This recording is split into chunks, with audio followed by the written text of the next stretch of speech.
कामान् काम कामाय मह्यम कामेश्वरो वैष्णवनो।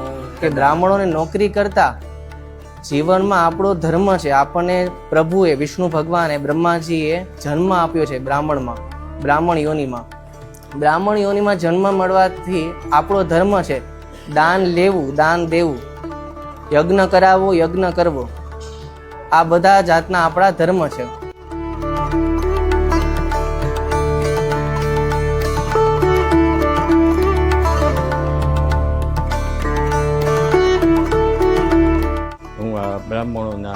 બ્રાહ્મણોના દીકરાઓને નિઃશુલ્ક વિદ્યાભ્યાસ કરાવું છું.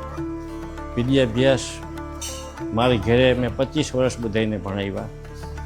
આ જગ્યા ઉપર અમારે 26 વર્ષ થયા. આમ ટોટલ મેં 51 વર્ષ થયા ભણાવવાનું ચાલુ કર્યું. આ જગ્યાએ 1999ના શ્રાવણ માસથી અહીંયા પ્રારંભ થયો હતો. ત્યારથી શરૂ કરીને આજ સુધીમાં બધાને આ જ રીતે હું ભણાવતો આવું છું. અને મેં પણ નિઃશુલ્ક જ વિદ્યા લીધી છે. એટલે મેં નિયમ કર્યો, જે વિદ્યા મને મફતમાં મળી છે એ વિદ્યાના પૈસા મારે લેવાય નહીં. બીજું, બધાને ઉપયોગી થવા માટે પણ ઘણાને પુસ્તકો પણ આપું છું અને એ પુસ્તક ઉપરથી પણ વિદ્યાર્થીઓ અભ્યાસ કરે છે. અને આ અભ્યાસમાં જ્યાં કાંઈ કેવી રીતે ઉચ્ચાર કરવા આ બધું હું બધાને શીખવાડું છું. અને નાનામાં નાનો વિદ્યાર્થી પણ લગભગ 8 વર્ષથી માંડી અને 80 વર્ષ સુધીના વિદ્યાર્થીઓ આ જગ્યાએ આ અભ્યાસનો લાભ લે છે. રેગ્યુલર 40 વિદ્યાર્થીઓ તો આવે જ છે, પણ 60 વિદ્યાર્થીની સંખ્યા છે. પણ કામકાજના હિસાબે બધા ગેરહાજર રહેતા હોય અને જ્યારે કમૂળતા કે એવું આવે ને ત્યારે 60 વિદ્યાર્થીઓ અહીંયા આવતા હોય છે. સંદેશો એ જ છે કે બ્રાહ્મણના દીકરાઓએ ભલે એને કર્મકાંડ ન કરવું હોય પણ એને સંધ્યા શીખવી જોઈએ અને વેદનો અભ્યાસ પણ એના જીવનમાં હોવો જોઈએ. તો ઘેર બેઠા એ પૂજા પાઠ વગેરે કરશે તો એની આવનારી પેઢી વેદની પરંપરાને અનુસરશે અને આપણો ધર્મ આગળ હાલશે. હું બ્રહ્માનંદ સંસ્કૃત વૈદિક પાઠશાળાનો વિદ્યાર્થી. આ પાઠશાળામાં દરેક જાતના કર્મકાંડને લઈને ભાગવત કથા અને પ્રાણ પ્રતિષ્ઠા અન્ય દરેક સનાતન ધર્મ સાથે જોડાયેલા દરેક કાર્ય અમને શીખવવામાં આવે છે. અને ભાગવત કથા સાથે સાથે દરેક પુરાણો, અન્ય પુરાણો તથા પ્રાણ પ્રતિષ્ઠા સહિત અને દરેક જાતની વિધિઓ અમને સહમંત્રક શીખવાડવામાં આવે છે.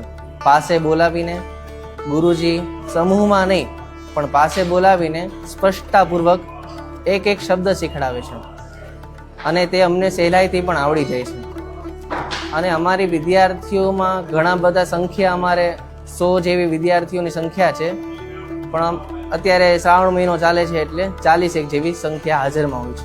આ પાઠશાળામાં આવવાથી મારું જીવન ધન્ય થઈ ગયું, પણ અમારા વિદ્યાર્થી મિત્રોનું પણ જીવન ધન્ય છે. કારણ કે ભાગવત કથાકાર ઘણા બધા અમારા વિદ્યાર્થીઓ બન્યા છે અને હજી પણ ભાગવત કથાકાર માટે ઘણા બધા પ્રેરિત થાય છે અને પ્રેરણા લઈને ભાગવત કથાકાર ભણે છે. ભાગવત કથા માટે મારી તમારો લોકો માટે એક પ્રાર્થના છે કે બ્રાહ્મણો બધા વૈદિક પરંપરાને સાચવી રાખે અને આપણને આવનારી પેઢી છે, આવનારી જે પેઢીઓ છે એને સૂચિત છે કે આવનારી પેઢીને જીવનમાં મંત્રોચ્ચાર આવડે, બધાય મંત્રોચ્ચાર વિધિ અન્ય જ્ઞાતિને પણ શીખડાવે અને જીવનમાં સનાતન ધર્મને આગળ વધારે.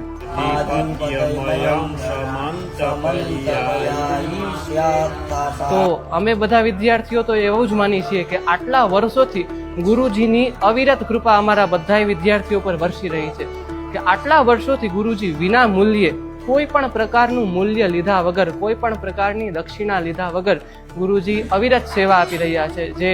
જેમ અત્યારે શ્રાવણ મહિનો ચાલી રહ્યો છે તો જેમ ભગવાન મહાદેવજી ઉપર સતત જલાભિષેક થતો હોય એમ અમે બધા એમ માની છે કે આટલા વર્ષોથી ગુરુજીની અવિરત સેવા અમારી પ્રત્યે, અમારા બધા વિદ્યાર્થીઓ પર ગુરુજીની દયા દ્રષ્ટિથી ચાલી રહી છે અને અમે બધાએ ગુરુજીના જ્ઞાનથી અમારો દીવો પ્રગટાવીએ છીએ. ગુરુજી અમારા બધાની અંદર જ્ઞાનરૂપી દીવો પ્રગટાવે. ગુજરાતભરના તાજા સમાચાર મેળવવા માટે અમારી ગુજરાત નેશનલ ટીવી ન્યૂઝને સબસ્ક્રાઇબ કરો, બેલ આઇકોન પર ક્લિક કરો.